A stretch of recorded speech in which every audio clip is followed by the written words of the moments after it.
वेद बातमीचा, लढा सत्याचा, निर्भीड पत्रकारितेचा, राजकारणातील महत्त्वाच्या बातम्यांच्या अपडेटसाठी आजच आपल्या YouTube चॅनलला क्लिक करा आणि रोज अपडेट मिळवण्यासाठी चॅनलला सबस्क्राइब करा. नमस्कार, आपण पाहत आहात वेद बातमीचा. राहुरी तालुक्यातील कोल्हार खुर्द येथे भर दिवसा झालेल्या भीषण अपघातात एका महिलेचा जागीच दुर्दैवी मृत्यू झाला आहे. मद्यधुंद ट्रक चालकाने दुचाकीला पाठीमागून जोरदार धडक दिल्याने हा भीषण अपघात घडला. पाहुयात सविस्तर वृत्त.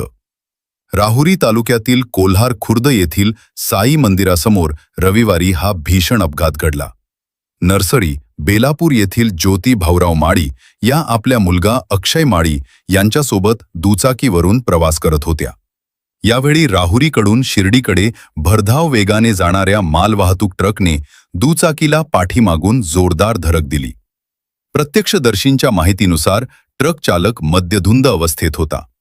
धडक इतकी भीषण होती की ज्योती माळी या रस्त्यावर फेकल्या गेल्या आणि ट्रकच्या मागील चाकाखाली आल्याने त्यांचा जागीच मृत्यू झाला. तर दुचाकी चालक अक्षय माळी गंभीर जखमी झाले असून त्यांच्यावर उपचार सुरू आहेत. घटनेची माहिती मिळताच जीवनदायी रुग्णवाहिकेचे चालक निखिल भोसले यांनी तत्काळ घटनास्थळी धाव घेत मदतकार्य केले.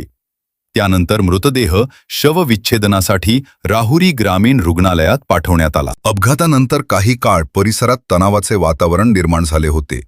राहुरी पोलिसांनी घटनास्थळी धाव घेत पंचनामा केला असून संबंधित ट्रक चालकाविरुद्ध गुन्हा दाखल करण्याची प्रक्रिया सुरू आहे. या दुर्दैवी घटनेमुळे कोल्हार खुर्द व परिसरात हळहळ व्यक्त होत आहे. राजेंद्र उंडे, वेद बातमीचा, राहुरी.